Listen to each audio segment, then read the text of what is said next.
¿Qué tal? ¿Cómo están? Gracias por estar acá. Es tempranito, con niebla y frío, así que es todo un sacrificio. Espero estar a la altura de las circunstancias.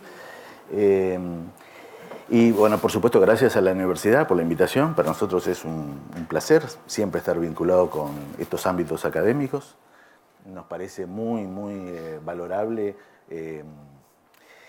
apoyar, digamos, uno de los objetivos de la universidad, que tiene que ver con el intercambio de experiencia e investigación con el mundo del trabajo. Así que nos sentimos muy bien, muy cómodos. La charla que tengo pensada para compartir con ustedes, la he pensado en tres bloques aproximadamente, digamos, ¿no? El título es muy amplio, muy ambicioso, pero quiero, a partir de estas breves palabras, acotar, digamos, cuál va a ser mi alcance en la hora que tenemos dispuesta aproximadamente. Por un lado, me gustaría, ya que estamos hablando de los cambios, poner el cambio en perspectiva, la perspectiva histórica, el cambio como parte de un proceso histórico y que está relacionado con aspectos sociales, culturales, económicos. No se asusten, no voy a avanzar mucho en esto, no los voy a aburrir, pero por lo menos yo siento como que a veces tenemos que mirar un poquitito más en perspectiva las cosas para ver dónde estamos parados. Y voy a tratar de esbozar por lo menos qué es lo que yo pienso al respecto. Creo que esto nos ayuda a pararnos mejor en el presente y poder entender mejor el futuro, creo. Una segunda parte, y atada con estos temas, es bajar un poco más estos aspectos, que son más generales, más macro, y poder comentarles acerca de cómo estamos visualizando los cambios más sobresalientes en los últimos 5 años y qué estamos mirando para los próximos 2 o 3 años. No mucho más que esto. Mencionarlos, seguramente muchos de ellos, cada uno de nosotros lo estamos viviendo todos los días, no solamente en el campo laboral, sino en la sociedad misma. Pero lo que me gustaría resaltar de esas variables más importantes, que las voy a mencionar y voy a tratar de darles alguna semblanza sobre cada una de ellas, es profundizar 3 aspectos de estos temas a partir de datos de investigación propia que tenemos en el mercado de Uruguay. O sea, vamos a tratar de manejarnos con datos precisos. No sé si a ustedes les pasa que a veces uno lee, consulta con otros, obtiene información empírica de las cosas o bibliografía que por ahí no es de local. En este caso, nosotros valorizamos mucho y desde hace 5 o 6 años que trabajamos fuertemente el tema de la investigación. Y trabajamos los temas de investigación que tienen que ver con estas cuestiones. Entonces voy a presentarles datos, también acotados en función del tiempo, pero después la información la van a tener ustedes, respecto a 3 variables importantes que nosotros destacamos y vamos a compartir, digamos, ¿no? Es decir, qué es lo que dicen los datos acerca de determinados cambios presentes en el mundo del trabajo. Y la tercera parte, y tal vez la más difícil, es poder decirles, bueno, y con toda esta información, esta perspectiva histórica, dónde estamos parados, estos cambios y estos datos, ¿qué está pasando? Digamos, ¿qué hacemos con todo esto? ¿Cuál es la actitud, primero, que cada uno de nosotros toma frente al tema? ¿Qué podemos hacer? ¿Cómo se aborda? Etcétera. Así que, y por supuesto, mi expectativa es no solamente compartir algunos datos con ustedes, sino también ayudarnos todos, y escucho, por supuesto, estoy abierto a cualquier pregunta que surja o comentario, porque esto es un tema de debate y de reflexión, ¿no? Nos vamos nutriendo recíprocamente, ¿eh? Así que bueno, esta es la propuesta. ¿Estamos? Así que vamos a recorrer este camino en los próximos minutos, digamos, 50, 60 minutos. ¿Ok? Bien. Entonces, a mí me gusta la imagen del mar cuando hablo del cambio. En general no soy nada auténtico o original con esto, porque la imagen del mar y las olas, mucha gente lo asocia con el fenómeno del cambio, digamos, figurativamente. pero déjeme explicar un poquito más esto. Uno podría decir que el cambio es permanente. En realidad, nosotros como seres humanos estamos cambiando todo el tiempo, ¿no? Pero son cambios que están dentro de todo acotados, esperados. Y estoy hablando inclusive hasta de los cambios sociales, por supuesto, ¿no? Sin embargo, de lo que nosotros estamos hablando es de cambios relevantes en el mundo del trabajo, en este caso, pero voy a ir más allá. Porque el mundo del trabajo en definitiva es una consecuencia de lo que pasa en el mundo social o en el mundo cultural. Entonces, de lo que estamos hablando de cambios es de los cambios disruptivos, aquellos cambios que marcan una bisagra entre un antes y un después. De esto estamos hablando. Y cuando yo miro una ola, yo digo, el mar tiene una secuencia de oleaje y uno está más o menos tranquilo, y de pronto aparece una marejada que uno no sabe cómo vino, normalmente hay vientos que se producen en otras zonas y demás, y de pronto uno se encuentra con un oleaje muy importante. Y lo que tiene la ola es, en principio, que uno no sabe primero dónde está cuando llegue la ola, ¿sí? No sabemos qué hay detrás, no sabemos qué nos espera, genera muchísima incertidumbre. En muchos casos nos genera temor por lo desconocido, y la verdad que no sabemos en qué momento de la cresta estamos. Nadie puede saber exactamente cuándo se va a pasar. Digamos. Esta sensación de cambio constante angustia mucho. Y esta es un poco la perspectiva que yo quiero compartir con ustedes para poder ver en qué intentar descubrir en qué circunstancia de la ola estamos. ¿Por qué digo poner en perspectiva? Porque la verdad es que cada uno de nosotros venimos al mundo del trabajo con 16, 18 años, 20 años, y la mirada que tenemos del mundo del trabajo es lo ya recibido, lo que está dado. Y tenemos una proyección hacia adelante. Es decir, exactamente nuestra mirada no va más allá de los 30, 40 años. ¿Sí? Y lo que quiero compartir con ustedes es que en realidad nosotros estamos acá medio como de paso. Esos 40 años no son nada en lo que significa la historia de la humanidad. Y los cambios y los procesos y esa marejada vienen de mucho tiempo atrás y tienen mucho más para adelante. Y me parece algunas cosas curiosas, por lo menos para mí, quería compartirlas con ustedes, a ver qué es lo que les produce a ustedes. Fíjense que nosotros tenemos 6, 10.000 años de historia de la humanidad en cuanto hay aspectos de trabajo registrados, ¿sí? Más o menos como tales. Y recién aparece un trabajo que está relacionado con el trabajo arduo y pesado, con la utilización de los esclavos, 2000 años antes de Cristo. Pasaron 2800 años para que apareciera la Edad Media y apareciera un sistema de trabajo diferente, me remito a los libros de historia que todos ustedes recordarán, en donde empieza por primera vez un intercambio en donde el señor feudal da seguridad, da ciertos aspectos de protección, y hay un siervo de la gleba que trabaja y aporta ese tema. No hay intercambio, no hay moneda, pero son los primeros vestigios del trabajo que se dan en ese momento. Hasta ahí el mundo era eso. Imagínense, la Edad Media duró del 800 al 1500 aproximadamente, son 700 años. 700 años, pongámoslo en perspectiva también, ¿no? 700 años donde si uno se mete en el medio de la ola, en el año 900 o 1000, uno le pregunta, ¿qué espera para el futuro? ¿Cuál es el cambio? Supongamos, ¿no? En una audiencia como esta, me dice, ¿y esto? Siervo de la gleba, no sé qué va a pasar. ¿Qué?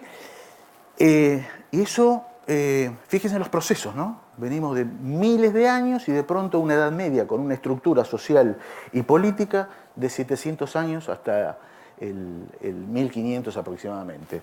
Del 1500, que rompe la Edad Media, aproximadamente estamos hablando, recién hacia fines del siglo XVIII se da la Revolución Industrial, que todos conocemos, ¿sí? Y digo Revolución Industrial de manera disruptiva, porque eso produjo un cambio fuertemente en las relaciones del trabajo. Deja de estar el señor feudal, el siervo de la gleba, y pasa a surgir una nueva modalidad de trabajo, en donde aparece por primera vez lo que hoy conocemos como empresa. Digamos, en sus albores, pero la empresa surge ahí. aparece la figura de un jefe, la figura del gerente. Hoy estamos más modernos, le ponemos nombres, inclusive hasta en inglés, todo, pero la estructura era la misma. El obrero apareció allí, el salario apareció allí, en respuesta a una demanda económica, mundial, social, cultural, de alto nivel de demanda, en donde lo que importaba era la producción a mansalva, porque teníamos un mundo en crecimiento que demandaba productos y servicios. Ahí nace la empresa, en el 1800. 1800. Fíjense que hoy estamos en el 2017, pasaron 200 años en perspectiva, y estamos hablando de la empresa. La pregunta es, ¿será que la empresa como estructura social y núcleo matricial de la sociedad será el futuro de los próximos 50 años, 60 años? Primera pregunta. ¿Sí? ¿Por qué pensar que esto se va a repetir? ¿Por qué pensar que los roles y estas estructuras se van a mantener? Primera cuestión.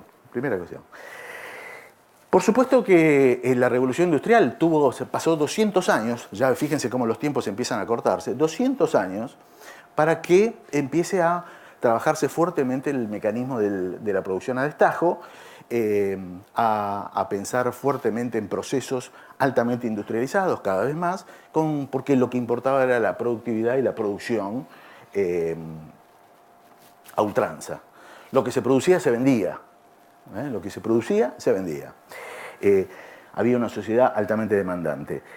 Allá por el 1930, yo pongo fechas así amplias, la verdad que los primeros sindicatos anarquistas nacen a principios de ese siglo, pero digamos que en 1930 empiezan a consolidarse lo que hoy conocemos como la estructura gremial de las organizaciones, pero en su momento anarquistas, socialistas, comunistas y demás. Después fueron tomando otros ribetes y aparecen las primeras leyes sociales, porque claramente la alta productividad generaba muchos abusos, inclusive, y había gente que trabajaba 16, 18 horas, trabajo infantil, etcétera, etcétera, etcétera. Estamos hablando de 100 años. Estamos hablando de 100 años, o tal vez menos. ¿Sí? Esta era la problemática que teníamos en el mundo industrial de Europa. ¿Sí? Aquí es donde, mitad del siglo XIX, empiezan a nacer las primeras multinacionales americanas y europeas. Imagínense lo que pasaba en estas tierras, ¿no? Y luego recién en 1950, o sea, apenas hace 60 años, y creo, esto es un comentario mío, pero que surge por diversos estudios, como consecuencia de las dos guerras mundiales y a partir de la preocupación por resolver situaciones de reclutamiento, de selección, de incorporación de grandes masas de trabajadores o soldados a las guerras y cómo resolver estas cuestiones, nacen los primeros estudios de comportamiento humano. Estudios de comportamiento humano que hoy todavía siguen vigentes, hoy los escuchamos dar vueltas por allí, digamos. Ha habido una producción muy importante en este sentido, hubo varios pensadores y psicólogos organizacionales que han trabajado mucho en esta segunda mitad de siglo, y toda la producción que hoy se tiene es de aquel entonces, ¿sí?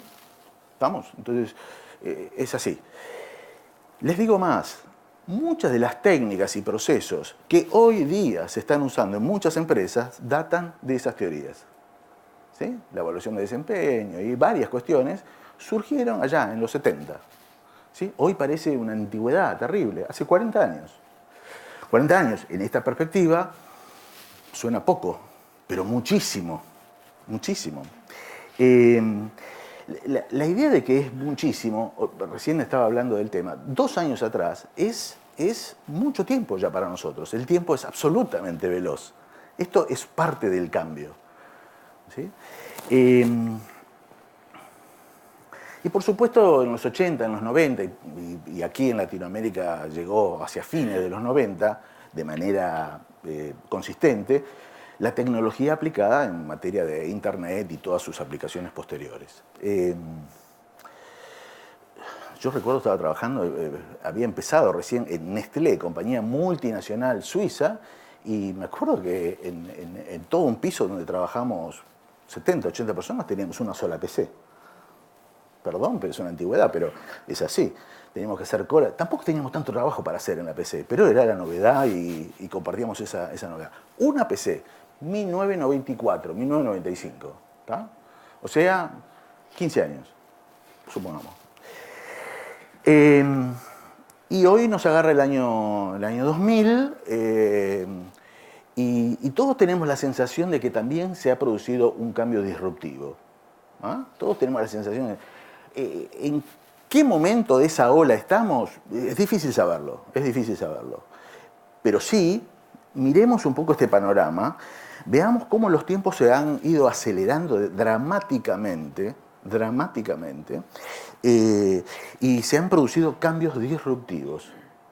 Es decir, creo que en los últimos 5 años estamos viviendo cambios disruptivos, fuertes, que nos descolocan, que no sabemos qué hacer con ellos en muchos casos, que en muchos casos tenemos certezas, pero lo que no tenemos certezas de lo que va a venir.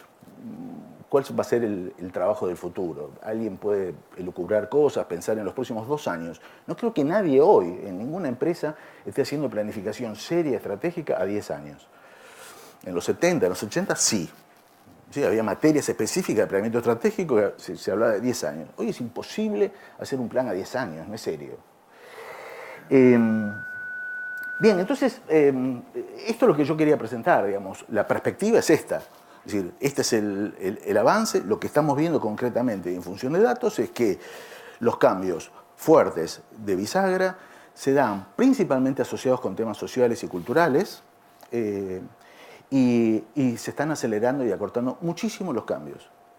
¿Saben lo curioso que se da en este tema y paradójico? Es que ustedes ya se pueden imaginar, es decir, no es que hoy somos de una manera, rompió la ola, cambió y al otro día todo es diferente. No es así. De hecho, les doy un ejemplo. Nosotros estamos viviendo hoy en Uruguay la incorporación de la tecnología, visión distinta, nuevas generaciones, lo que ustedes quieran, pero estamos con legislación de 1930. Tenemos instituciones presentes en el país de la segunda mitad del siglo pasado.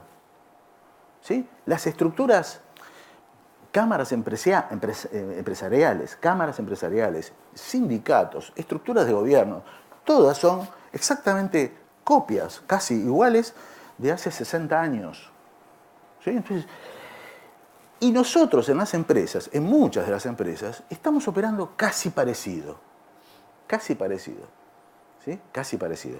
Ya vamos a hablar un poco de este tema, porque por supuesto que hay organizaciones, y en este sector del hemisferio, que tienen distintos niveles de estadios en cuanto a cómo prepararse para estos cambios. Ya vamos a tratar de llegar a eso. Pero este es el fenómeno. Este es el fenómeno. Entonces hoy estamos inundados de cuestiones con requerimientos y formalidades. Yo lo que también veo es que muchos cambios se hacen, los veo mucho en el sector bancario, por ejemplo. Lo digo como consumidor. Como que quieren ayornarse y parecer modernos, pero cuando uno pide un poquito de más y llega y pasa el mostrador, se encuentra con la misma estructura de hace 30 años atrás, digamos, ¿no? Entonces que el cambio verdaderamente no existe. Es decir, es una pantalla, es como un home banking, ¿sí? Que me muestra algo, pero en cuanto tengo alguna dificultad, atrás los procesos y demás son siempre los mismos. Entonces, lo que digo es que hay esfuerzos por actualizarse, pero hay dificultades para llegar. Y es absolutamente lógico que esto sea así, porque uno está conviviendo con estructuras, con instituciones y con normativa de hace mucho tiempo atrás. Entonces uno quiere flexibilizar, pero hay legislación que lo impide. Uno quiere hacer tal cosa, pero hay cosas que no se puede, o está mal mirado. Entonces, este es el fenómeno, digamos, de la dificultad del cambio. Voy a la segunda parte, que tiene que ver con, bueno, bajamos un poco y decimos, bueno, nos ponemos en el presente. Miremos 3 años para atrás, 5 años, y intentemos mirar 2 años para adelante. ¿Qué es lo que nosotros estamos observando como elementos significativos? Por supuesto que ustedes van a encontrar algunos más, seguramente, pero estos son los que nosotros vemos. Claramente, ese es un tema que en los últimos, no sé, 5 o 6 años venimos tratando todo el tiempo porque nos preocupa, nos ocupa, que tiene que ver con las generaciones. No me voy a focalizar en este tema en particular. Lo que sí quiero decirles es que las generaciones en el mundo del trabajo en los últimos 100 años han convivido, no sé, 3, 4 generaciones todo el tiempo. Todo el tiempo. Es decir, esto no es novedoso. Alguien que ingresa a los 18 años y alguien que se jubila a los 60, a los 65, o como fuere, han convivido siempre. Depende del tipo de industria y demás, pero en general 2, 3, 4 generaciones han convivido. Y nunca se había hablado tanto del conflicto generacional como ahora.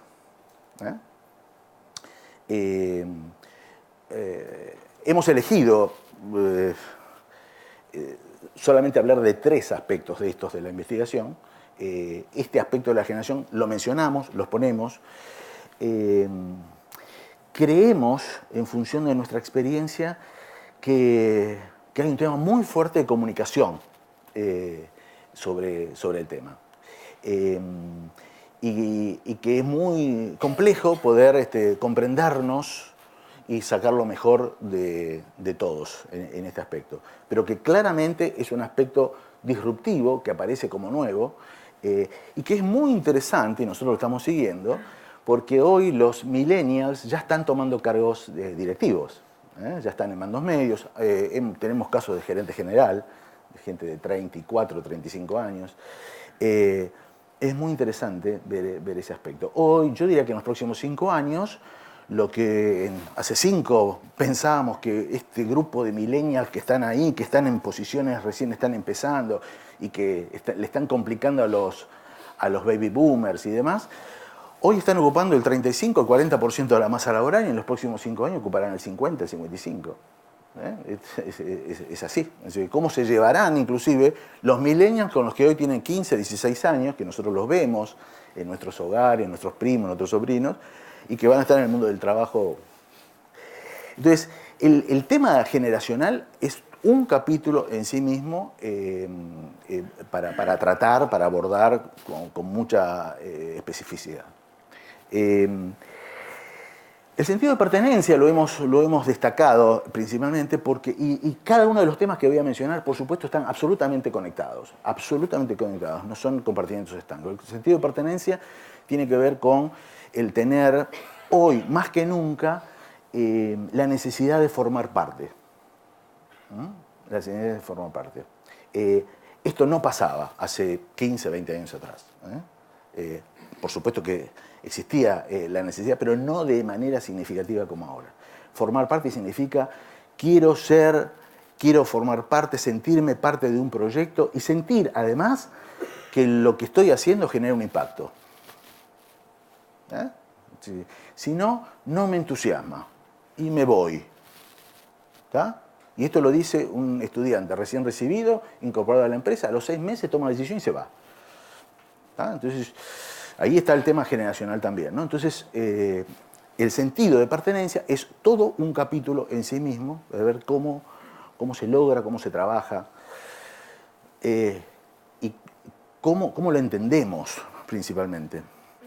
Porque a veces uno viene hablando del sentido de pertenencia hace 10 años atrás y hoy el significado pasa a ser distinto, por lo menos con ribetes diferentes. La innovación y la creatividad lo mencionamos claramente. Yo diría que en términos hasta económicos, lo hemos visto con ejemplos muy claros, el mundo de las ideas está superando al mundo del capital. No sé si lo ven, es decir, hay empresas que cotizan en el mercado de Estados Unidos, en el Nasdaq y demás, que surgieron a partir de ideas desarrolladas, presentadas al mundo y hoy valen miles y miles de millones de dólares, mucho más que una fábrica que General Motors. ¿Sí? De manera que, no digo que el capital no sea importante o relevante, pero que el mundo de las ideas hoy pasó a competirle de igual a igual. Es decir, entonces las empresas, lo que todos estamos viendo en el mundo de las organizaciones, todas las organizaciones, es que el desarrollo de las ideas, de la innovación y de la creatividad pasó a ser absolutamente crítico. Crítico. De manera que esto ya nos cambia absolutamente todo. Yo necesito no tener 4 o 5 mentes iluminadas en una organización. Necesito tener a toda la gente pensando, porque si no, no sirve. Ahora, yo no necesito la idea magnífica. Yo necesito que cada uno en su nivel de trabajo genere ideas e innovación y que me potencie el negocio. Esa es la idea. Esto es lo novedoso, digamos, de cuando hablamos de estas cuestiones. La innovación referidas a esto. La inclusión y la diversidad, dos caras de la misma moneda. Y déjeme mostrárselo desde otro lugar. La diversidad a veces uno solamente lo ve desde el punto de vista, eventualmente, de la discriminación. Yo lo veo inclusive, además, como un elemento absolutamente indispensable para poder trabajar el mundo de la información. No sé, 15 años atrás, alguien tenía su PC, su disco duro, manejaba toda la información, no la compartía, era el dueño de este tema. Hoy es imposible manejar esto. La información, el avance, lo que genera absolutamente el mundo científico es inabarcable por una sola persona. Necesito formar un equipo y armarme y coordinar un sinfín de potencias y mentes para poder trabajar estas ideas. De manera que la diversidad me potencia. La manera de pensar diferente me potencia. Es decir, antes era muy sectario este tema, ¿no? Entonces, no, esto es acá, somos los 4, y principalmente eran 4 gerentes, 4 hombres, ¿no? No, la mujer, no, otra cosa. Y en este sector del hemisferio las situaciones no eran tan graves como en otros, donde hay situaciones de discriminación mucho más serias, ¿no? Pero entienden a lo que voy, ¿no? La diversidad no es solamente un tema filosófico y de inclusión porque está bien y porque... No, tiene un impacto económico muy fuerte. Es decir, yo necesito que distintas posibilidades y miradas contribuyan al entendimiento y en la generación de ideas. Este es el concepto, puramente económico en ese sentido. Y por supuesto va de la mano de lo filosófico, ¿no? Pero este es un aspecto absolutamente crítico, crítico porque le llega al mundo de las universidades, le llega al mundo del trabajo, impacta en el mundo cotidiano. Entonces, ¿cómo hacemos para generar innovación? ¿Cuáles son los requisitos para que nosotros seamos innovadores? Antes, hace también unos años atrás, pensamos que los creativos eran la gente de marketing, en general, ¿no? Y entonces el que trabajaba en recursos humanos o el que trabajaba en la administración y demás, no, él estaba para hacer. Este tema ha cambiado sustancialmente, ¿sí? Nosotros hemos cambiado, y hemos cambiado no solamente como trabajadores, sino como consumidores. Y entonces exigimos mucho más y diferente, y queremos innovación, y lo pedimos y lo reclamamos. Las organizaciones tienen que estar en ese nivel. Entonces, este es un aspecto realmente relevante. El liderazgo, y ahora voy a mencionar las 3 que voy a ser muy breve en la presentación, pero porque los voy a desarrollar un poquitito más en cuanto a investigación. El liderazgo, claramente. ¿Ustedes se imaginan que en ese proceso de cambio histórico, de proceso, cómo eran los líderes en esa historia? Yo les puedo asegurar que hoy uno va a ciertas organizaciones y encuentra líderes del siglo pasado. ¿No les pasa? Y yo digo, más allá de las posibilidades o imposibilidades que cada uno tenga para generar cambios en uno mismo, es antieconómico. No podemos llevar adelante objetivos con un esquema de liderazgo de 50 años atrás. No resulta, no resulta. De hecho, hay muchos inconvenientes por esto. Entonces, el liderazgo como tal es un tema absolutamente relevante y que lo tenemos investigado. Ahora vamos a hablar un poquitito más de este tema. El otro tema es el crecimiento del desarrollo. El crecimiento y desarrollo lo destacamos principalmente porque es abarcativo, es abarcativo. Todo trabajador, no importa el puesto y la posición que tenga la empresa, ha definido y sostenido en los últimos 8 años que el crecimiento y el desarrollo personal es el principal motivo por el cual se queda en las empresas y se queda de manera comprometida. ¿Está? La gente dice eso. Le estoy hablando de un cajero de un banco, un obrero, un peón rural, le estoy hablando de un gerente. Después, si quieren, hablamos un poquitito más del tema. Pero entonces, claro, ¿cómo no lo vamos a poner aquí como un elemento? Lo investigamos y ahora vamos a compartir algunos datos. Y el reconocimiento. El reconocimiento. Nada novedoso de todo de lo que estoy hablando, porque estos términos, de alguna manera, se hablaban hace muchos años atrás. Se le daban distintos tipos de relevancia. Hoy cobran un significado absolutamente diferente. El reconocimiento. Yo recuerdo, yo me ponía a pensar, ¿qué pasaba con el reconocimiento y que hoy existe, por supuesto, ¿no? Pero digo, ¿qué pasaba hacia atrás, en ese proceso de cambio?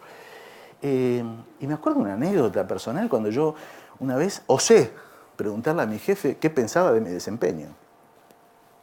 Osé, dije, porque la verdad que tuve un poco de temor.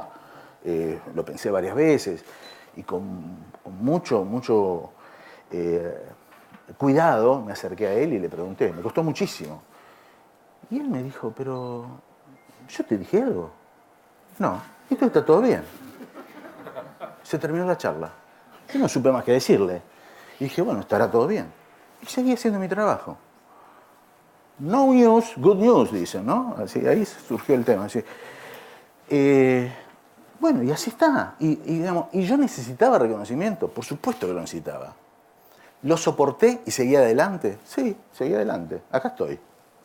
Pero la pregunta es, ¿pude haber sido mejor de lo que fui? ¿Pude haber desarrollado mejores competencias mías que lo que hoy desarrollé y donde estoy parado?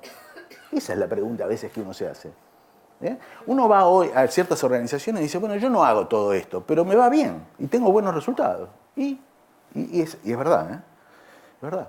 Y la pregunta es, ¿será que esto se sostiene en el tiempo? Primero, ¿no se le va a empezar a caer y no sabe por dónde y ya es tarde? 2, ¿será que no hay manera de hacerlo mejor?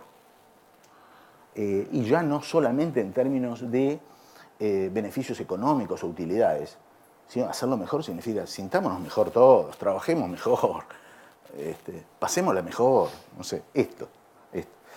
Entonces el reconocimiento, mi gran duda es, ¿qué potente es el reconocimiento?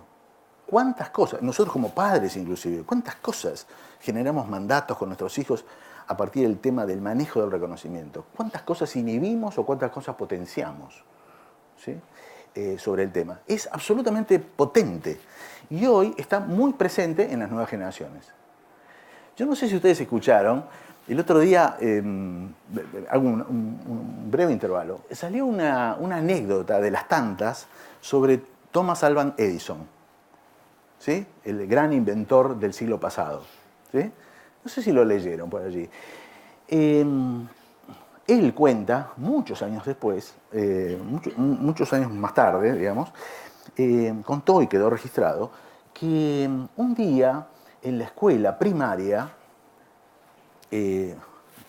Edison, mente brillante, uno de los mayores inventores del siglo, que no solamente generó lo que generó, sino que lo que potenció, ¿no? Pero bueno, estaba en la escuela primaria y llega a su casa, eso es testimonio de él, ¿no? Llega a su casa con una carta cerrada del colegio. Él no tenía padre en ese momento, tenía su madre, le entrega la carta cerrada.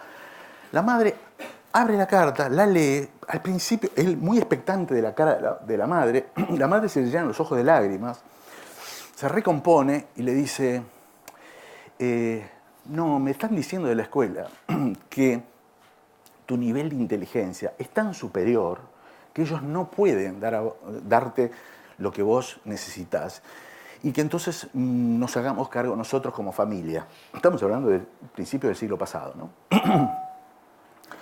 Y entonces a partir de ahí la madre tomó lo que le faltaba de la escuela y ayudándolo en la primaria. Luego él siguió sus estudios, universitarios y fue lo que fue. Cuando la madre fallece, muchos años después, él llega a su casa natal, abre un cajón donde había muchas cartas y encuentra el sobrecito famoso. Cuando lo abre, lo lee y queda absolutamente impactado, porque lo que decía la carta era, y decía, señora X, su hijo es infradotado, no tiene capacidades para estar en nuestra escuela, nosotros no podemos asistirlo a él en particular, con lo cual le recomendamos que usted se haga cargo de los estudios del chico. ¿Está? La madre le mintió. Y yo digo, voy a este tema, ¿no? Yo digo, ¿qué hubiera pasado si él recibía la información distinta? ¿Qué hubiera pasado con esa mente tan brillante? Él, a partir de ese mensaje y de ese reconocimiento, se potenció. Lo pongo como un ejemplo, lo leí hace poco tiempo, o sea, pocos días, y me impactó mucho. Y la verdad que es así, es así. El reconocimiento tiene que ver con esto. Entonces, cada uno de nosotros necesita ese reconocimiento, lo necesita. Después vamos a hablar más en particular. Vamos a hablar del liderazgo. Nosotros investigamos en Argentina y en Uruguay, en los dos lugares, llevamos a cabo investigaciones anuales. Es decir, corremos todas las mediciones y disparamos una investigación específica y luego procesamos y presentamos al año siguiente. Esta investigación lo que hicimos fue preguntarle a toda la gente que respondía, gente de distintas edades, distintos cargos, etc., le preguntamos cuáles eran los atributos del líder más valorados. Más valorados. Nosotros internamente en el equipo pensamos, generamos hipótesis y demás, pero no sabemos qué va a responder. Estas son, en Uruguay, los resultados fueron muy similares. En Uruguay respondieron cerca de 5.000 personas, 4.000 y pico personas, y en Argentina respondieron 95.000. Pero los resultados similares, con lo cual realmente la información es muy sólida. Atributos del líder más valorados. ¿Qué se les ocurre pensar? Tírenme una idea, a ver. ¿Qué se le ocurre? ¿Qué puede pensar la gente? Atributos más valorados del líder. Y esto inclusive más allá del trabajo, ¿no? Pero, ¿qué se les ocurre pensar? Anímense. Que sepa escuchar. Empático. Confiable. Apoyo. ¿Perdón? Que enseñe. Humildad. Bien. Bueno, qué interesante. Que inspire. Bien. Bueno, excelente. Imagínense que nosotros salimos a un mundo laboral en donde hay distintas edades, distintos cargos. Le preguntamos a un obrero que tenga 45, 50 años, le preguntamos a un gerente, etcétera, ¿no? Estos son los resultados. El primer atributo, pero por lejos, en todas las categorías, tiene que ver con lo que ustedes dijeron, con la comunicación abierta y transparente, el poder de escucha, ¿sí? El poder llegar, ¿sí? Fíjense qué curioso, porque, por otro lado, y hablando de las generaciones, nosotros estamos percibiendo que uno de los problemas que se están presentando en diversas organizaciones es un tema de comunicación. ¿Sí? Tenemos un montón de tecnología, pero nos cuesta mucho comunicarnos interpersonalmente. Es muy llamativo, pero es así. Son temas muy nuevos que se están estudiando, se están viendo, pero claramente tenemos mucho mecanismo, mucha tecnología, mucho celular, mucho Facebook, y no podemos conectarnos mirándonos a la cara y sabiendo qué nos pasa. Porque el WhatsApp o el Facebook, en general, no sé si ustedes lo ven, hay ya varios estudios que surgen sobre el tema. En general es un mundo feliz, ¿no? En general nadie cuenta demasiado sus penas en Facebook, a todo el mundo le va espléndido. Y somos muy acotados y en general uno no comparte demasiadas emociones. No es lo mismo que el cara a cara, que yo te pregunte, bueno, ¿cómo te fue? ¿Qué te pasó? ¿Tu mamá estaba enferma? Una serie de cosas que intercambiamos. Bueno, eso se ha perdido. Inclusive hasta en las reuniones de trabajo, ¿no? Que cada uno va con su celular, ahí presente, está. Bueno, La comunicación, entonces, como bien ustedes lo decían, ustedes en general mencionaron todas competencias de los líderes que tienen que ver con sus capacidades interpersonales o vinculares en general.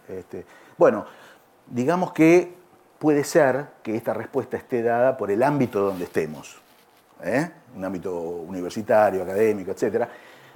Puede ser que haya una cierta elaboración por ese lado. En general, nosotros en el mundo del trabajo y cuando vamos a otros segmentos con niveles educacionales tal vez más bajos, lo que intuíamos era que las capacidades técnicas eran uno de los aspectos más valorados. De hecho, hace 30, 40 años atrás, la visión del líder era el que sabía más, el que tenía el conocimiento técnico.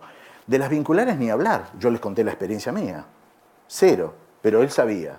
Entonces el jefe decidía, sabía lo que había que hacer y demás. Bueno, hoy eso no está más, no existe. No es que no exista, está en tercer o cuarto lugar. Que se va incrementando, decreciendo en función del tipo de negocio de que se trate. Si yo por ahí estoy en una agroquímica, pasa a ser tercer lugar, el conocimiento técnico. ¿Sí? O estoy en una petroquímica. Pero si estoy en un retail, o estoy en un comercio, o lo que fuere, pasa a un quinto, sexto lugar. ¿Está? Entonces, lo que miramos del líder, le pedimos que, lo que dijeron ustedes, que inspire, que aglutine, que saque lo mejor de cada uno de nosotros. Y el segundo elemento tiene que ver con la confiabilidad, con la honestidad, con la integridad.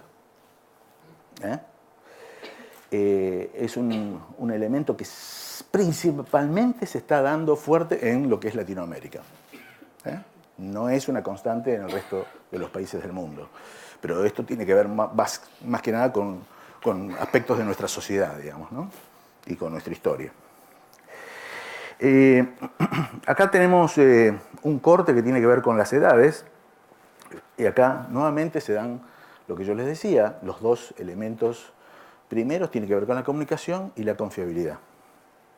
Fíjense ahí, abierto por edades, cómo se da. Llamativo, estos son datos de Uruguay, que la honestidad, la confiabilidad y demás son requeridos con mayor importancia a partir de los 35 años. Va creciendo, digamos, ¿no? La relevancia. Otra cosa tiene que ver con los conocimientos técnicos, que pasa a estar en un tercer lugar. Ahora, fíjense que la mayor demanda del conocimiento técnico está en los menores de 25 o en los mayores de 55. En el resto se produce ya un valle. Y lo que nosotros creemos es que en la medida que esto avance, esta necesidad o atributo técnico va a ir como descendiendo. Porque lo que se requiere del líder es que sea articulador, que domine las artes de la coordinación, no que sea el poseedor del conocimiento. De hecho, dos temas, y no quiero abundar mucho más en esto. Dos temas. Uno, se han hecho experiencias de quitarle el liderazgo de las organizaciones y formales. Les adelanto, la experiencia no fue del todo buena, porque de hecho la figura o el rol del líder se ocupaba siempre, ¿sí? Aunque no fuera formal. Bien definitiva, entonces pasaba a ocupar ese aspecto. Le dije dos y me olvidé la segunda. Bien. Acá señalo el reconocimiento y las posibilidades de crecer. Ustedes también lo señalaron acá. Aparecen acá en medio de la escala y lo estamos viendo de manera ya creciente, ¿no? Como tendencia fuerte. Le estoy demandando como atributo. Fíjense que en esta investigación nosotros forzamos la respuesta, porque le decimos, márquenme las tres primeras. Le damos una serie no, lo forzamos. Entonces ahí es donde aparece, la ética. No negocio, prefiero, ¿no? Es así. Pero no quiere decir que los otros elementos no empiecen a cobrar cada vez mayor importancia. El reconocimiento y el crecimiento profesional empieza a tener cierta relevancia. Algo que llamó la atención en el mercado uruguayo es que los menores de 34 años, el tema de la incentivación, de la participación y el aporte de ideas, da bastante bajo. ¿Sí? ¿Está? Uno pareciera ser que el millennial o el joven está pidiendo cancha, está pidiendo que le pasen la pelota y demás. Sin embargo, en este tema, acá, cuando tuvo que opinar, privilegió otras cosas. ¿Está? Privilegió otras cosas. Crecimiento y desarrollo profesional les decía que es el principal motivo de permanencia. Yo diría que claramente en toda Latinoamérica, fuertemente en esta región del hemisferio, Uruguay, Argentina, Bolivia, Paraguay, Chile, son países donde esto está sucediendo. Principal motivo de permanencia, pero lo que es más importante, porque este es otro concepto, que cambió. Cuando antes uno hablaba con un CEO, decía, ¿cómo están las cosas? Muy bien. ¿Por qué están muy bien? Porque no se va nadie. ¿Está? Antes esto era un síntoma de salud. Hoy es un síntoma de enfermedad en muchos casos. Porque en muchos casos la gente no se va y queda presa. No hay nada peor que un rehén. No hay nada peor que un rehén. Y no se va porque no consigue nada mejor, porque no consigue un mejor salario, lo que fuere. Pero entonces, este concepto de los tengo a todos, no se va nadie, estamos bárbaros, no es así. No es así. No es, digamos, es necesario, no suficiente, digamos, ¿no? Entonces, el fenómeno del crecimiento profesional, entonces lo primero que salimos a indagar, porque durante años lo vimos de esta manera, salimos a indagar qué entendía la gente, estas 5.000 personas en Uruguay, sobre qué es el crecimiento profesional. ¿Sí? Entonces les dimos dos opciones, había otras posibilidades, dos opciones. Una tiene que ver con el ascenso, ¿sí? Crecimiento es ascenso, es estar promovido, o crecimiento es aprendizaje. Esta es la respuesta. A mí, en lo personal, me sorprendió, principalmente porque este nivel de respuesta abarcó a todas las categorías de edades, de cargos y de escolaridad. Sinceramente, pensé que en los niveles de obreros y de baja escolaridad esta ecuación iba a ser diferente. Y no es así. Esto es una enorme llave de aprendizaje porque para los que dirigimos empresas, porque la cosa no es crecer y promover y pagar, sino es aprendizaje. El aprendizaje es otra cosa. El aprendizaje es, y bien entendido, es cuando yo miro hacia atrás, no importa dónde esté, no importa la edad que tenga, miro hacia atrás, miro mis últimos 6 meses, 8 meses, 10 meses, y he cambiado en algo, he evolucionado en algo, he aprendido alguna cosa distinta. ¿Sí? Eso es aprendizaje. Ahora, este es el concepto y después está el tema dentro de las organizaciones, cómo lo comunicamos. ¿Cómo entendemos esto? También salimos a preguntarle, y acá obtuvimos datos de las empresas que le va muy bien y que trabajan muy bien, yo diría que casi una élite en lo que es esta parte del hemisferio, volviendo un poco a los estadios organizacionales que hablaba al principio. Pero bueno, la buena noticia es que hay varias empresas que ya están consiguiendo dar vuelta a esta ecuación y saben cómo manejarlo. Entonces, estas son las preguntas que nosotros hicimos a la gente y respecto al crecimiento, porque si yo estoy indicando que yo me quedo y me quedo muy satisfecho, me quedo muy comprometido por esta razón, bueno, me interesa mucho ver cómo se aplican estos comportamientos, ¿sí? Porque son consistentes. Bueno, este es el nivel de respuesta. Fíjense la diferencia, el gap que tenemos con el mercado en general, de 20 puntos en algunos casos, ¿no? Es decir, cómo algunos le han encontrado la vuelta al tema en distintos tipos de organizaciones y en otros todavía hay un proceso. Y eso que este mercado son aquellas empresas que miden con una herramienta de clima. Imagínense que detrás de eso hay un universo inmenso que no ha llegado todavía a ese estadio. Las respuestas pueden ser claramente inferiores a este tema. Y cuando hablamos de las prácticas más valoradas, también les preguntamos, bueno, ¿y qué es lo que usted más valora en esto? Fíjense lo que es. Las capacitaciones relacionadas con mi posición y la participación en tareas y proyectos especiales. Eso es aprendizaje.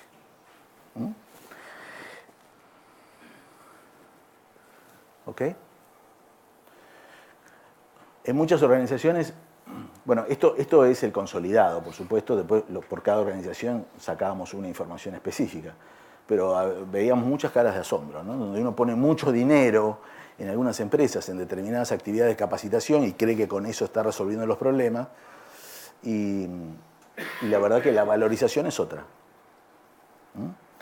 En la participación en tareas y proyectos especiales, y en la comunicación y en la ética, ahí estamos hablando del líder. No estamos hablando de el presidente de la empresa y demás. Por supuesto que él marca la línea. Estamos hablando del líder, ¿eh? El líder que está cercano a su equipo de trabajo. Él es el que marca la cancha.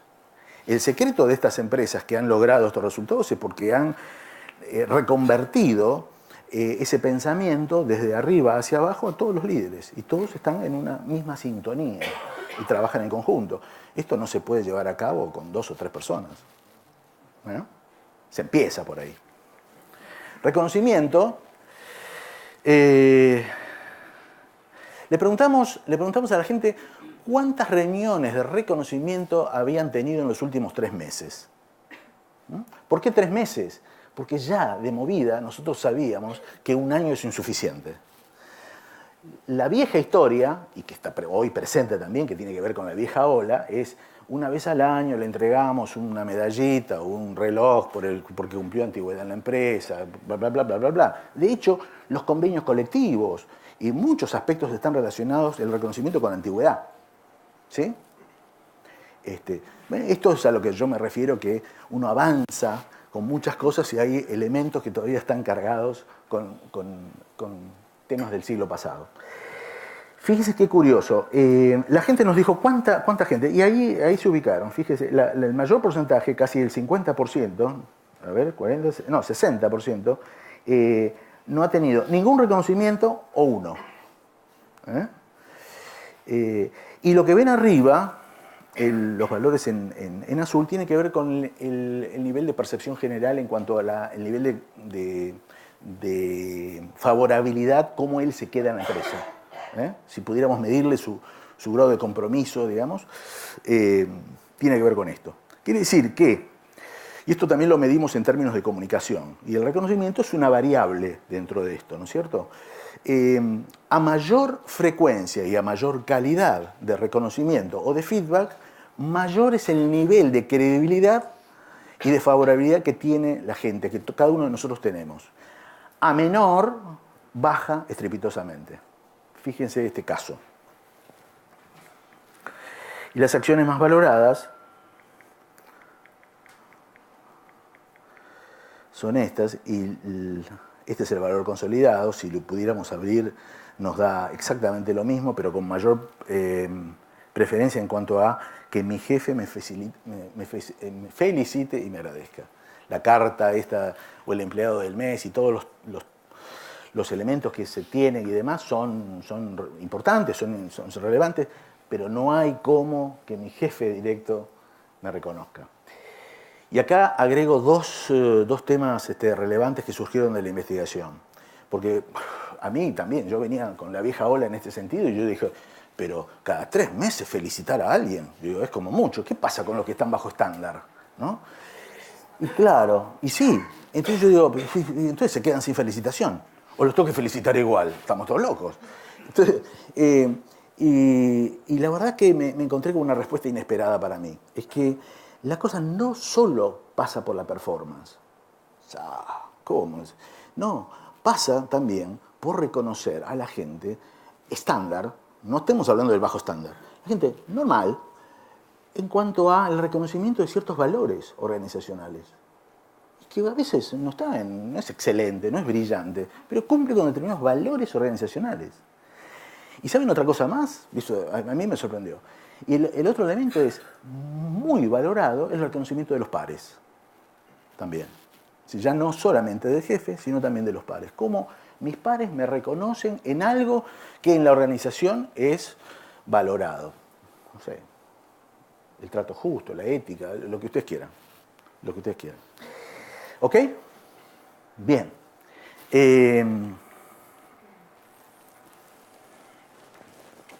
Miren qué expresión. Uno puede decir, bueno, recorrimos todo esto, ¿estamos bien de tiempo? Estamos medio pasaditos, ¿no? ¿Y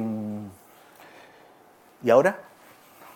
Digamos, comprendí, esta es mi circunstancia, sé de dónde vengo, sé que el cambio está, de hecho lo vivimos todos, sé que tengo temas del pasado que me atacan y son obstáculos. La pregunta es, ¿por qué creen ustedes que tenemos en Uruguay, en Argentina, en Bolivia, en Paraguay, tantas organizaciones que aún no han hecho nada en este sentido? Porque pareciera ser que todo está muy claro. ¿Sí? Lo que antes era absolutamente intangible, no, que la gente sea feliz, no, este es un tema. Hoy se está demostrando, hoy es tangible, hoy impacta hasta en el negocio mismo, ¿no? Claramente, los niveles de compromiso tienen que ver con, atado a los niveles de resultado. Y sin embargo, la verdad es que por amplia mayoría ganan las organizaciones que aún están en estadios lejanos a esto. Si quisiéramos graficarlo como la ola, yo diría que están de este lado de la ola, digamos, no la están surfeando. Claramente no la están surfeando. Es llamativo, pero es así. Son procesos que cada uno de nosotros tenemos internos frente a los cambios también y que hacen que no, por alguna razón, no los estamos asumiendo, ¿no? Yo acá ya paso a, más allá de la reflexión que comparto con ustedes y demás, paso a contarles un poco cuál es nuestra perspectiva, nuestra mirada, o en este caso le llamé recomendación, para el hágalo usted mismo, empiece, o como sea, pero y lo que intenta mi charla en estos momentos es simplemente poder despertar ciertas inquietudes, si es que ya no la tienen, por supuesto, ¿no? Primero es que, desde un punto de vista hasta histórico, la cultura mueve a los países, a las naciones, y los resultados que hoy tienen cada uno de esos pueblos tienen que ver con su cultura. Algunas han desaparecido justamente por su cultura, y hoy prevalecen y son líderes a partir de su cultura. En el mundo de las organizaciones hay, por supuesto, elementos diferenciadores en este aspecto, pero más o menos es lo mismo. Es decir, la cultura, o sea, la manera de hacer las cosas y de cómo estamos para hacer las cosas dentro de la organización, tiene un impacto fuerte en los negocios. Es decir, que la cultura va totalmente atada a esto. Y si esto es así, que se los aseguro, y hay elementos para compartir con ustedes para demostrarlo, hay estudios sobre este tema, de hecho estoy compartiendo algunos, lo que surge como conclusión es que a esa cultura, a esa situación de la gente que tengo en mi organización, en mi club, en mi equipo, lo que fuere, no la puedo dejar suelta. Tengo que alinearla con la estrategia de mi negocio. Porque en todos los casos, aunque no hagamos nada, como la comunicación, no existe la no comunicación, ¿no es cierto? No existe la no comunicación. Si yo me quedara callado hoy mismo, estoy comunicando algo. Lo mismo pasa con el clima y con la cultura. No existe la no cultura y no existe el no clima. Lo tenemos. El punto es saber cómo está. Y el segundo elemento más importante, que es casi como una recomendación, si algunos lo están haciendo fantástico, es gestionarlo. La llave de este tema es no solamente reconocer que está y que existe, sino que debemos gestionarlo. Gestionarlo no es manipulación, es llevar la cultura en línea con los objetivos que yo tengo en mi organización, la que fuere, la organización que fuere, pero tengo que alinearlo de alguna manera, porque sé que es potenciador. Este es el punto. Y esa es la razón por la cual este año empezamos fuertemente a trabajar en Uruguay en estos aspectos, porque nos dimos cuenta que durante muchos años estuvimos trabajando con un sector de las organizaciones que lo hacen y lo hacen muy bien, y ayudamos a muchos que estaban muy cercanos y que logramos que mejoraran, y otros que están en proceso, pero hay mucho trabajo por hacer en muchos otros estadios de organizaciones que están aún muy lejos de todo esto. Para lo cual es necesario llegar de una manera diferenciada y con metodología distinta, absolutamente distinta. Y por eso hemos iniciado este año un trabajo especial con Fedra Feola, el equipo de aquí de trabajo, como una unidad absolutamente diferenciadora. Y no tiene nada que ver con el ranking y con las empresas top, líderes, la elite y demás, sino que tiene que ver con otro tipo de trabajo y un abordaje con estos elementos. Es decir, tomar todo lo mejor de lo que hemos aprendido de las mejores y volcarlo para ayudar a aquellas que están en distintos niveles de estadio, para ayudarlas a un proceso de mejora, el que fuere. Con esto ya voy terminando. Temas que nosotros utilizamos en nuestro abordaje, pero que recomendamos a ustedes en general. No hay recetas mágicas, por supuesto, pero me parece que estos elementos son absolutamente claves. No podemos generar ningún tipo de cambio, ningún tipo de cambio, ni en nosotros mismos, si no parece un reconocimiento del fenómeno. Si nosotros no registramos la necesidad del cambio, nos vamos a cambiar. Entonces, forzar a alguien en una empresa a hacer tal o cual cosa es imposible. Entonces, nuestra manera de abordar estos aspectos es trabajar estos aspectos, estos temas. Es decir, reconocer el fenómeno y aceptarlo. ¿El fenómeno qué significa? Lo que se viene, la ola. Y el fenómeno que de acá, antes uno podía estar 50 años haciendo la plancha y no pasaba nada. Hoy a los 10 años le cambió el mundo. Entonces, identificarnos, digamos, una cosa es reconocer el fenómeno y uno dice, no, pero a mí no me toca esto. Podría ser. Pero entonces la segunda parte es identificarnos que estamos ahí adentro y que en algo me va a impactar. Y el segundo elemento, que tiene que ver también con aspectos personales, es registrar la necesidad de cambio. ¿Sí? Entonces hay un fuerte trabajo nuestro, y de lo que ustedes quieran iniciar, tal vez ya lo estén haciendo, es en el trabajo del registro de la necesidad. No podemos empezar ningún trabajo de cambio, el que fuera, por menor que sea, si no se trabaja fuertemente en este aspecto. Y bueno, ya ahí viene, una vez pasada esta primera etapa, establecer objetivos, lo que yo les decía, vinculando la estrategia con los comportamientos.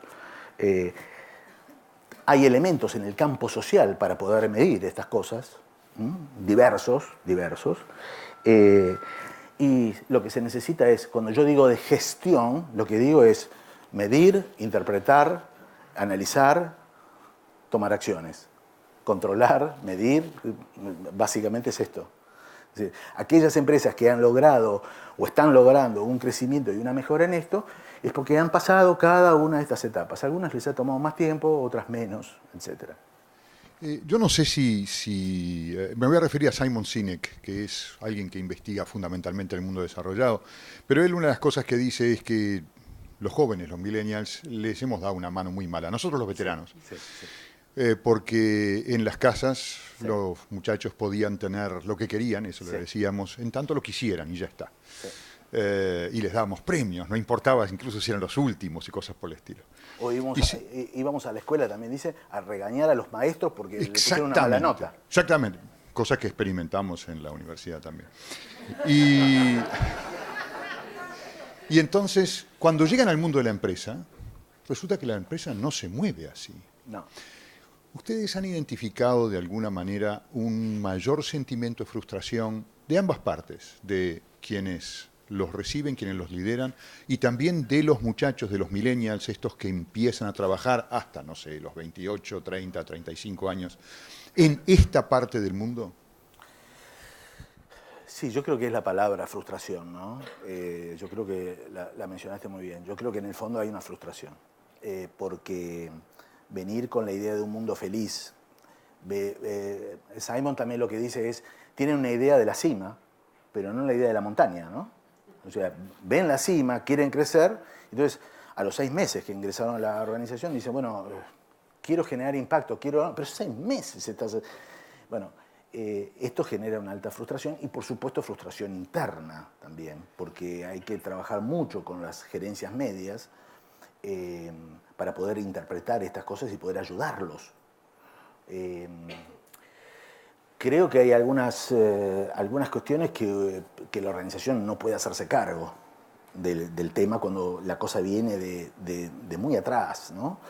Y creo que las sociedades mismas van a autorregularse en este sentido. Este ya es mi pensamiento. Creo que así como surgen como ondas y modas en cuanto a lo educativo, me acuerdo en cuanto a la lectoescritura, en algún momento surgió una escuela, hace unos 15 años atrás, en donde decía, a los chicos no hay que enseñarles a escribir mamá o vaca o lo que fuere, hay que dejarlos que fluyan y que escriban lo que sea. Y entonces uno le preguntaba al chico, ¿qué escribiste acá? Mamá, muy bien, muy bien. Y era una cosa espantosa, que no decía nada. Bueno, esa era la escuela. Entonces, bueno, ¿qué pasó? Tuvieron que pasar 7, 8, 10 años para encontrarse con que algunos alumnos llegaban a la escuela universitaria con horrores de ortografía. Bueno, entonces, ¿cuál es el punto de equilibrio de esas cuestiones? Yo creo que es la gran problemática hoy día de las organizaciones. Sin embargo, así como digo esto, tenemos casos de algunas organizaciones que trabajan fuertemente con millennials. Yo diría que hay algunos sectores de negocios que trabajan con chicos de 20 años, 22 años. Hay mucho call center, mucha actividad de esa, que en muchos casos son primer empleo. Y le han encontrado la vuelta. Le han encontrado la vuelta. Lo que pasa es que, bueno, son negocios que tienen y trabajan como parte del negocio con un nivel de rotación muy alta. Entonces, el punto es que lo que han logrado, y yo en ese sentido los reconozco, es que mientras están 1 año, 2 años, dan lo mejor y están muy arriba. Que eso no ocurre en todos los casos. A los 6 meses se pinchan, se van o empiezan a faltar y cosas por el estilo. Creo que es una problemática, nosotros lo señalamos, y hay muchas organizaciones muy preocupadas y hay algunas que ya están haciendo cosas en este sentido, ¿no? Trabajando muy fuerte con las dos puntas del mismo problema, digamos, ¿no? Es decir, los líderes que tienen que estar comprendiendo estas cuestiones, aunque les da mucha bronca y demás, y los jóvenes que también con este sentimiento de frustración, porque ellos pensaban que venían a un mundo feliz y que iba a estar todo resuelto, y que iban a ser gerentes a los 8 meses, porque la mamá le había dicho eso, ¿no? Así que es un gran tema. Gracias por traerlo. Yo trabajo en el ámbito público, donde la influencia a veces del factor político tiene como su peso, y a veces pensar como en estos cambios tiene como otra dificultad. Yo no sé, desconozco si ustedes tienen como algún estudio más profundo de cómo encarar a veces en este ámbito, porque es como otro factor a considerar y que no es menor. Sí. Sí, más que estudio, porque la masa crítica no daba para eso, pero tenemos experiencia en el sector público, concreta, trabajo concreto en el tema, inclusive hasta, bueno, acá el equipo de Uruguay puede dar testimonio de esto. Sí es para no extenderme en este tema, yo diría que es un tema que conoce mucho acá el equipo.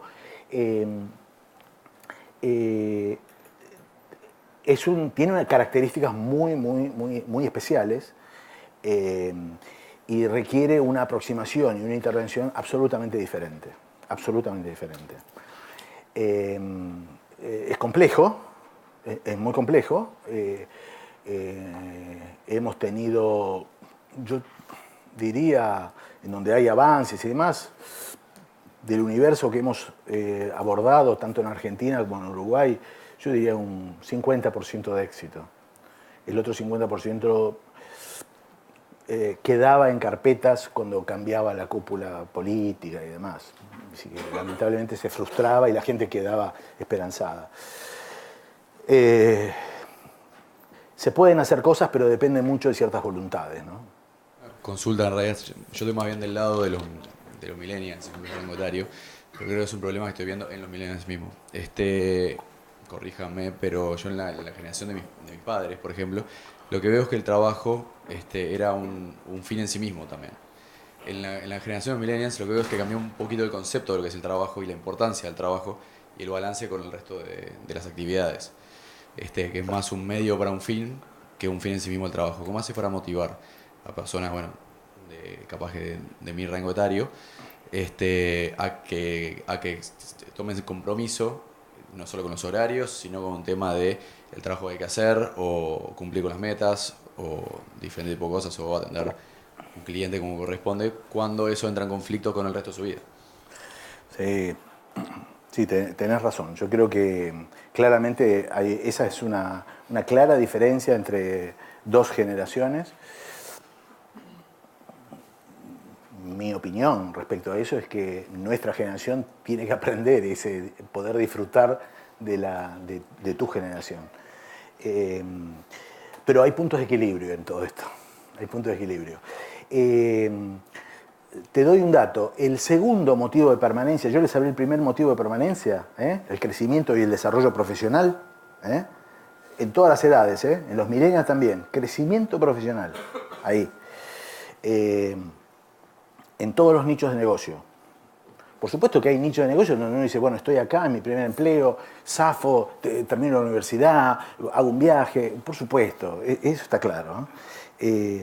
Pero el segundo motivo de permanencia es el equilibrio entre la vida personal y laboral. El segundo motivo de permanencia con más alto nivel de compromiso. ¿Está?